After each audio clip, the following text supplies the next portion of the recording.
Morning friends, morning students, basic English का lecture 7 पढ़ेंगे आज। लेक्चर 7, ठीक है। हम बात कर रहे थे फिनिट और non finite verb, finite and non finite verbs की, ठीक है। मैंने आपको एक्सप्लेन किया था फिनिट वर्ब कौन सी होती है जिसके ऊपर उसके सब्जेक्ट के नंबर ऑफ पर्सन का प्रभाव पड़ता है, और नॉन फिनिट कौन सी होती है जिसके ऊपर उसके सब्जेक्ट के नंबर ऑफ पर्सन का प्रभाव नहीं पड़ता है, ठीक है। देखो इसके बाद नॉन फिनिट्स को बड़े 3 भागों में बांट दिया था। नॉन फिनिट्स को 3 भागों में बांट दिया था। पहला कौन सा होता है इंफिनिटिव, दूसरा जिरंड और तीसरा पार्टिसिपल, ठीक है। नॉन फिनिट्स को बड़े कितने भागों में बांटा? 3 भागों में। पहला इंफिनिटिव, दूसरा जिरंड और तीसरा पार्टिसिपल। इसको हमने पढ़ लिया था। इंफिनिटिव किससे बनता है? बेस फॉर्म से, ठीक है ना। कितने प्रकार का होता है? 2 प्रकार का। एक टू के साथ बनता है तो क्या कहलाता है? टू इंफिनिटिव, और एक बिना टू के बनता है, बिना टू के बनता है, इसको बोलते हैं जीरो इंफिनिटिव, ठीक है। एक टू इंफिनिटिव और एक जीरो इंफिनिटिव। एक होता है जिरंड, ये मैं पढ़ा था, ये बनता है आईजी फॉर्म से, ये भी पढ़े पढ़िएगा, ठीक है। आईजी फॉर्म से बनता है, ये किसके रूप में कार्य करता है? एक नाउन के रूप में कार्य करता है, ठीक है। नाउन के रूप में कार्य करता है और एज सब्जेक्ट इसका इस्तेमाल किया जा सकता है, सब्जेक्ट के रूप में आप इसका इस्तेमाल कर सकते हैं। तीसरा पढ़ा था मैंने पार्टिसिपल, और पार्टिसिपल को भी आगे कितने भागों में बांट दिया था? 3 भागों में, ठीक है। पहला पार्टिसिपल कौन सा होता है? Present participle. इसका निर्माण किससे होता है? वही आईजी फॉर्म से, लेकिन जिरंड में और इसमें अंतर होता है, ठीक है। ये इसका निर्माण होता है आईजी फॉर्म से, लेकिन इसके रूप में कार्य करता है एडजेक्टिव के रूप में कार्य करता है, ठीक है। इसका प्रयोग भी आप एज ए सब्जेक्ट भी कर सकते हो और एक ऑब्जेक्ट के रूप में भी आज इस्तेमाल कर सकते हैं, ठीक है। आज पढ़ेंगे अपन पास्ट पार्टिसिपल, ठीक है। यहां तक हम आगे थे। आज का आपका हेडिंग हो जाएगा पास्ट पार्टिसिपल। देखो पास्ट पार्टिसिपल डालो।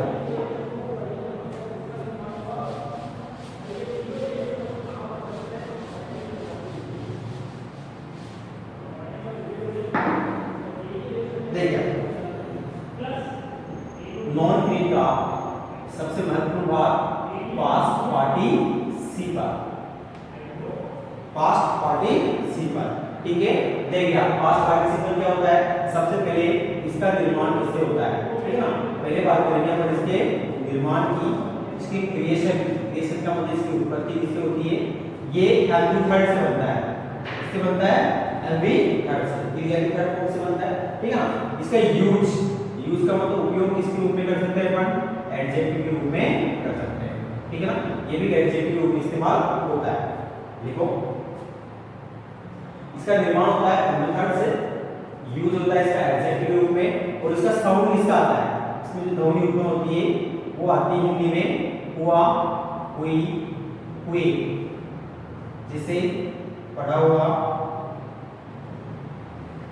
लिखा हुआ,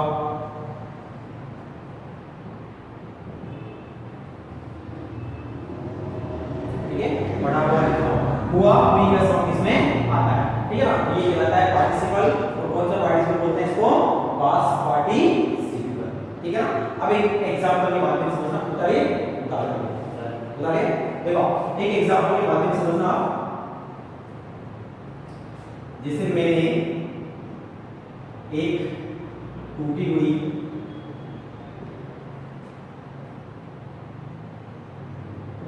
झोपड़ी देखी। टूटी का मतलब बिल्कुल टूटी हुई थी, ब्रेक हो रही थी। देखो अभी सेंटेंस के अंदर हम इसको डिस्क्राइब करते हैं, इसका वर्णन करते हैं। देखिए इस सेंटेंस के अंदर आपको 2 क्रिया नजर आ रही है। एक क्रिया कौन सी आ रही है? देखना, ठीक है ना। और एक क्रिया कौन सी आ रही है? टूटना। अभी इनके वास्तविक रूप की बात करते हैं, जो बेस फॉर्म होता है ना, बेस फॉर्म की बात करते हैं। इसका बेस फॉर्म क्या हो जाएगा? देखना, जिसके लास्ट में ना आता है ना, वही बेस फॉर्म कहलाता है, फर्स्ट फॉर्म, ठीक है। और टूटी, टूटी में क्या छिपा हुआ है? टूटना, ठीक है ना। तो क्रिया कितनी होगी आपके पास में?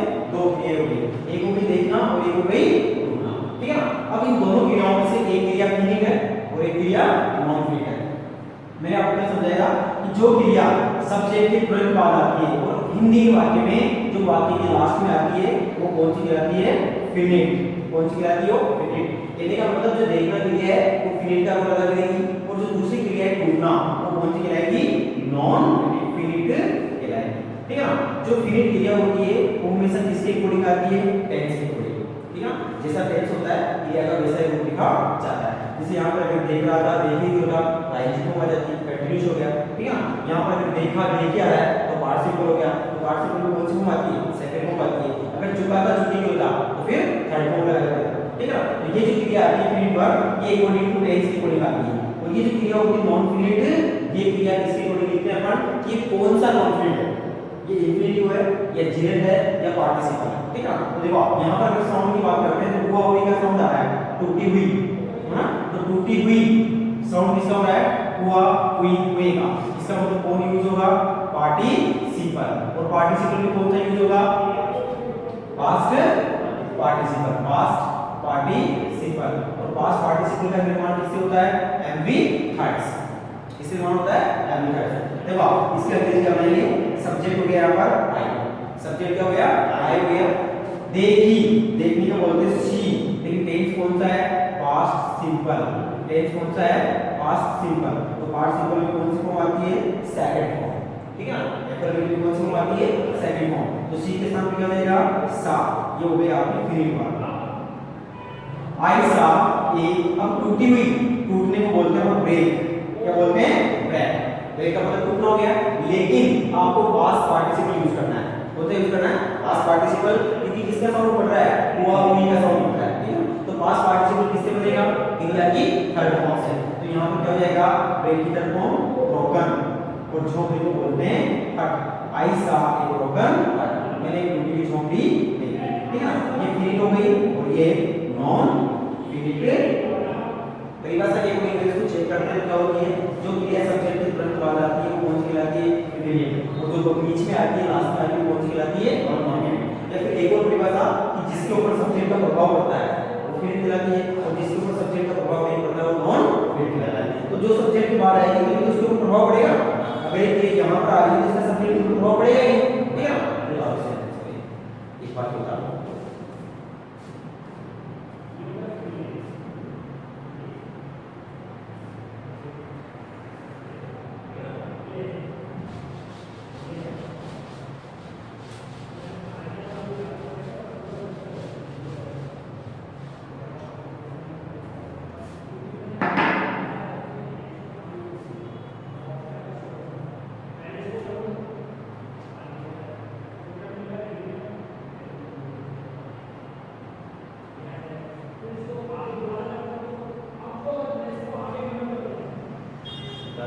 ठीक है?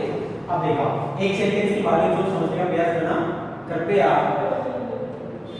चुने हुए व्यक्ति को,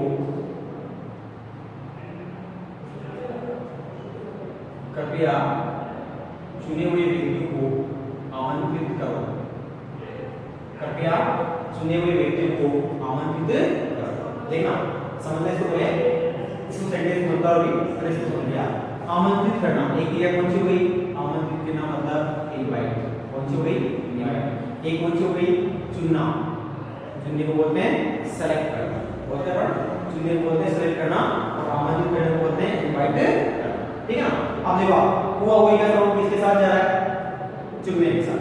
मतलब ये क्रिया किसके रूप में यूज होगी? पार्टिसिपल रूप में। और कौन से पार्टिसिपल रूप में? पास्ट पार्टिसिपल रूप में। और पास्ट पार्टिसिपल किससे बनता है? थर्ड फॉर्म से। कहने का मतलब इस वाक्य के अंदर जो आपको चुनी हुई लिखना ना, वो सेलेक्टेड के रूप में लिखना है। किसके रूप में? सेलेक्टेड। सेलेक्ट नहीं लिखना है। अगर आप लिख दिया सेलेक्ट कैंडिडेट, अगर आप लिख दिया सेलेक्ट कैंडिडेट तो पूरा सेंटेंस क्या हो जाएगा? आपका गलत हो जाएगा। ठीक है? आपको लिखना पड़ेगा सेलेक्टेड कैंडिडेट। सेलेक्टेड का मतलब जिनको चुना जा चुका है। पास्ट पार्टिसिपल कार्य की समाप्ति हो जाता है। चुने हुए का मतलब जिनको पहले से चुना जा चुका है। और चुका चुके का साउंड का मतलब कौन सा टेंस हो गया? पास्ट परफेक्ट मतलब क्रिया की थर्ड फॉर्म। ठीक है? अब देखो सेंटेंस को बनाते हैं। प्लीज आमंत्रित करो, इनवाइट। ये क्रिया आएगी फर्स्ट फॉर्म के रूप में, है ना? क्योंकि ये टेंस की अकॉर्डिंग आ रही है। इंपेरेटिव सेंटेंस है। जो सेंटेंस प्लीज से स्टार्ट होता है वो कौन सा होता है? Imperative sentence. और इंपेरेटिव सेंटेंस में हमेशा कौन सी फॉर्म आती है? First form. ठीक है? तो please invite the selected candidates, कृपया सेलेक्टेड कैंडिडेट्स को इनवाइट कीजिए, ठीक है ना। ये आपका सेंटेंस है, please invite the selected candidates, ठीक है ना। ये क्रिया कौन सी हो गई, फिनिट, ठीक है ना। ये क्रिया कौन सी हो गई, नॉन फिनिट क्रिया हो गई, ठीक है ना। ये फिनिट हो गई, ये नॉन फिनिट, और नॉन फिनिट के रूप में कौन सी फॉर्म आ रही है, थर्ड फॉर्म। और थर्ड फॉर्म का मतलब कौन सा पार्टिसिपल हो गया, पास्ट पार्टिसिपल। और पास्ट पार्टिसिपल किसके रूप में कार्य करता है, एडजेक्टिव के रूप में। कैसे करता है, चेक करिए आप, ये आगे से आगे नाउन, कैंडिडेट, कैंडिडेट का मतलब व्यक्ति, व्यक्ति क्या हो गया, अपने आप नाउन हो गया, है ना। और जो क्रिया नाउन से पहले आ रही है वो ऑटोमेटिक किसका काम करेगी, एडजेक्टिव का काम करेगी। नाउन की विशेषता बता रही है, कैंडिडेट, कौन से कैंडिडेट, सेलेक्टेड कैंडिडेट, चुने हुए व्यक्ति। यहाँ पर सेलेक्टेड किसका कार्य कर रहा है, एडजेक्टिव का कार्य भी। तो इससे जाहिर होता है कि जो पास्ट पार्टिसिपल होता है वो किसके रूप में कार्य करता है, एडजेक्टिव के रूप में कार्य होता है।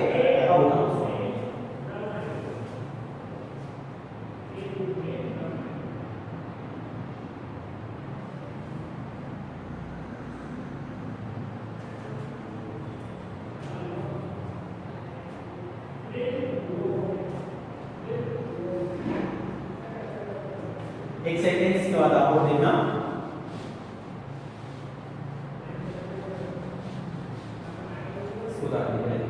एक सेंटेंस और आपको बताते हैं पास्ट पार्टिसिपल को क्लियर करना।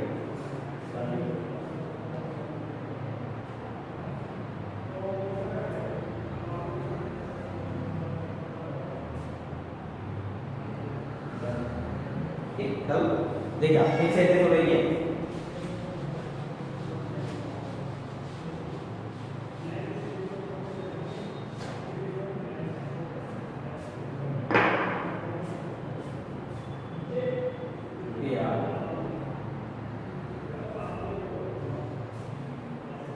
अपने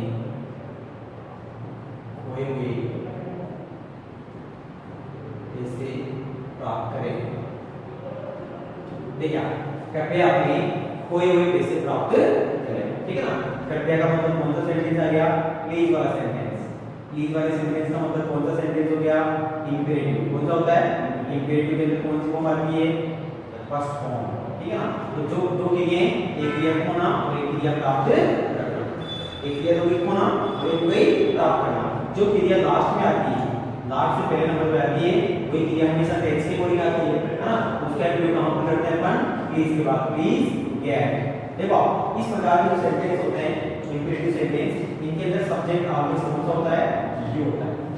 इनके अंदर सब्जेक्ट छिपा हुआ रहता है, बस उसको कमेंट कर देते हैं, उसको लिखते नहीं है, लेकिन सब्जेक्ट कौन होता है, यू होता है। तो प्लीज गेट अपना, योर। अब देखो दूसरी क्रिया कौन सी है, खोए हुए। पहली क्रिया तो प्राप्त करना और दूसरी क्रिया खोना, खोने को बोलते हैं लॉस, ठीक है ना। और हुआ हुई, साउंड किसका चल रहा है, हुआ हुई का। इसका मतलब कौन सा पार्टिसिपल यूज होगा, पास्ट पार्टिसिपल। और किससे बनता है, थर्ड फॉर्म से। तो लॉस की थर्ड फॉर्म क्या होती है, लॉस्ट, ठीक है ना। तो कैसे लिखेंगे, please get your lost money, कृपया अपने खोए हुए पैसे प्राप्त, ठीक है ना। तो please get your lost money, अपना खोया हुआ पैसा प्राप्त, ठीक है।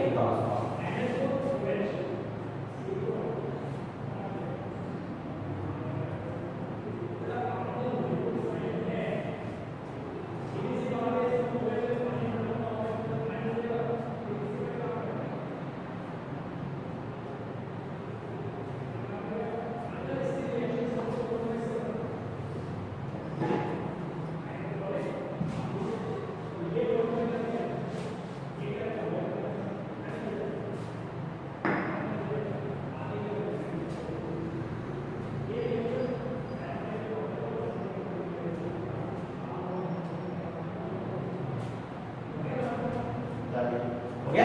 अब देखो अब तीनों के बीच में आपको कंपैरिजन करके बताता हूं मैं,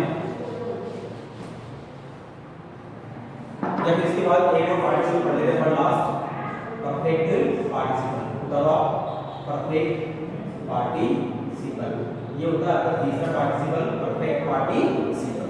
रेडी बनाइए, परफेक्ट पार्टिसिपल।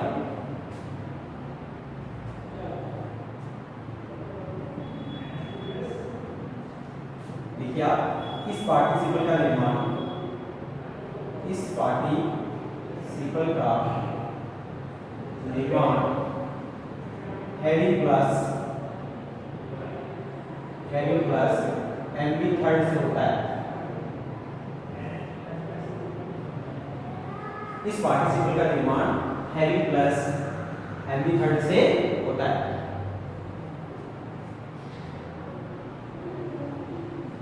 इस पार्टिसिपल का निर्माण having plus N B third से होता है। आगे हुआ इसका उपयोग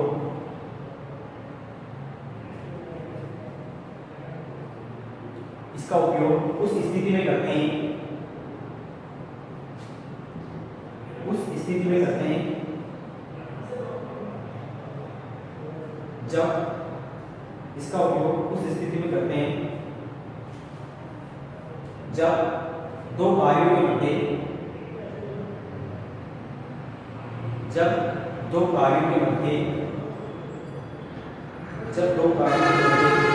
थोड़ा सा अंतराल हो। इसका प्रयोग उस स्थिति में करते हैं जब दो कार्यों के मध्य थोड़ा सा अंतराल हो। ठीक है, जब दो कार्यों के मध्य थोड़ा सा अंतराल हो। ठीक है, आगे बात इसका हिंदी साउंड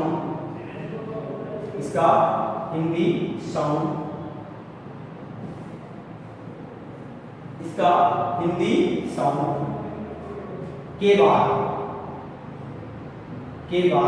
के रूप में होता है। इसका हिंदी साउंड के बाद के रूप में होता है। इसका हिंदी साउंड के बाद के रूप में होता है। हिंदी साउंड के बाद के रूप में होता है। ठीक है ना, जैसे चाय पीने के बाद मैंने मेरे पिताजी को कॉल किया। चाय पीने के बाद मैंने मेरे पिताजी को कॉल किया। इसको लिखो तो एक बार इसको समझना। चाय पीने के बाद मैंने मेरे पिताजी को कॉल किया। दो कार्य किया आपने, एक तो कॉल करना, मतलब सब्जेक्ट के द्वारा दो क्रिया की गई, एक तो कॉल करना और एक चाय का पीना। ठीक है ना, एक क्रिया ड्रिंक, एक क्रिया कॉल। लेकिन दोनों क्रियाओं के मध्य थोड़ा सा समय, चाय पीने के बाद मैंने पिताजी को कॉल किया, तो दोनों के मध्य थोड़ा सा गैप आ गया है, चाहे 1 मिनट का है या 2 मिनट का है। ठीक है, तो उस कंडीशन में किसका प्रयोग करते हैं अपन? परफेक्ट पार्टिसिपल का प्रयोग करते हैं। ठीक है, और परफेक्ट पार्टिसिपल का निर्माण किससे होता है? हैविंग प्लस क्रिया की थर्ड फॉर्म से। और इसका इस्तेमाल कब किया जाता है? जब के बाद का साउंड बनता है, जैसे चाय पीने के बाद, पढ़ाई करने के बाद, गांव जाने के बाद, इस प्रकार का साउंड आता है तो हम इसका प्रयोग कर सकते हैं, परफेक्ट पार्टिसिपल का प्रयोग कर सकते हैं। और ये जो क्रिया बनेगी ये आपकी हो जाएगी नॉन फिनिट। ठीक है, ये हो गया आपका सब्जेक्ट। ठीक है, और ये जो क्रिया है कॉल, ये बन गई आपकी कौन सी क्रिया? फिनिट क्रिया, जो सब्जेक्ट के अकॉर्डिंग चलेगी, है ना। तो इस क्रिया के ऊपर सब्जेक्ट का कोई प्रभाव पड़ता भी नहीं, इसको बाहर के बाहर लिख लेते हैं। कैसे लिखते हैं? परफेक्ट पार्टिसिपल बना लीजिए आप, हैविंग टेकन टी। देखो स्ट्रक्चर क्या होती है? हैविंग प्लस क्रिया की थर्ड। ठीक है, तो हैविंग ड्रन कर दो या हैविंग टेकन कर दो। हैविंग टेकन टी, यहां पर कॉल कर दीजिए आई कॉल। ये क्रिया टेंस की कोडिंग आएगी, कॉल किया, पास्ट सिंपल। कौन सा टेंस? Past simple. कॉल की सेकंड फॉर्म क्या हो जाएगी? कॉल। आई कॉल किसको? अपने पिता को। अपने का मतलब my father. I call my father. तो having taken T, I call my father. ये जो क्रिया आपने यूज की है टेकन, ये किसके रूप में हुई है? Perfect participle. किसके रूप में यूज हुई है? Perfect participle. ठीक है ना, तो निर्माण किससे होता है? हैविंग प्लस क्रिया की। ठीक है, बताओ इसको हिंदी बताओ, इंग्लिश बताओ।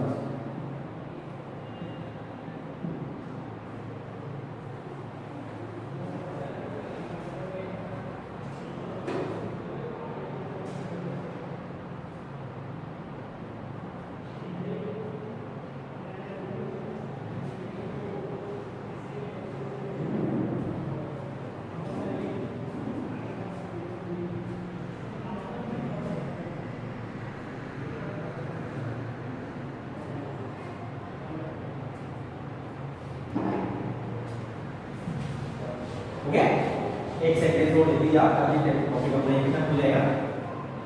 कल से सेंटेंस स्टार्ट कर देंगे। हाँ देखो, एक और सेंटेंस लिखिए आप अपनी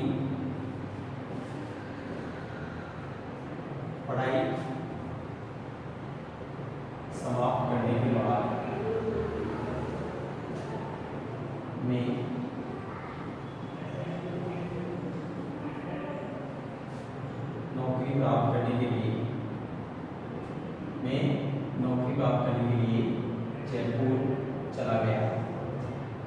ठीक है, दो क्रिया हो गई। अपनी पढ़ाई समाप्त करने के बाद मैं नौकरी प्राप्त करने के लिए कहाँ चला गया? जयपुर चला गया। इसमें साउंड किसका बन रहा है? के बाद। के बाद का मतलब पार्टिसिपल। और कौन सा पार्टिसिपल? परफेक्ट। कौन सा पार्टिसिपल? Perfect participle. और परफेक्ट पार्टिसिपल किससे बनता है? Having plus MV add on. ठीक है ना? तो देखो हैविंग लगा दिया सबसे पहले, हैविंग समाप्त करना, फिनिश, और हैविंग के साथ कौन सी फॉर्म आएगी? Third form. ठीक है ना? Having finish my study. Study का मतलब अपना अध्ययन या पढ़ाई। हैविंग फिनिश माय स्टडी, अपनी पढ़ाई पूरी करने के बाद आई मे गो जाना। टेंस कौन सा है? पास्ट सिंपल, तो चला गया। I went to Jaipur, Jaipur चला गया क्या करने के लिए? टू गेट सर्विस, क्या प्राप्त करने के लिए? नौकरी प्राप्त करने के लिए। अगर इस पूरे वाक्य में लिखेंगे तो देखो ये क्या हो गई आपकी फिनिट, ये हो गई आपकी नॉन फिनिट, और ये जो क्रिया हो गई आपकी ये भी हो गई कौन सी? Non finite. तो एक तो फिनिट है और दो नॉन फिनिट है। ठीक है ना? नॉन फिनिट कौन सी है? पार्टिसिपल। कौन सी है? पार्टिसिपल। और कौन सा पार्टिसिपल? Perfect participle. ठीक है ना? परफेक्ट पार्टिसिपल मतलब हैविंग प्लस थर्ड फॉर्म से। ये नॉन फिनिट रूप में कौन है? इंफिनिटिव। कौन सा है? इंफिनिटिव, क्योंकि फर्स्ट फॉर्म से कौन बनता है? इंफिनिटिव। और इंफिनिटिव के साथ में टू लग जाता है तो कौन सा बन जाता है? To infinitive. ठीक है ना? इस प्रकार से सेंटेंस बना सकते हैं। ठीक है, फिनिश कर दो वीडियो लेक्चर 25 मिनट का हो गया।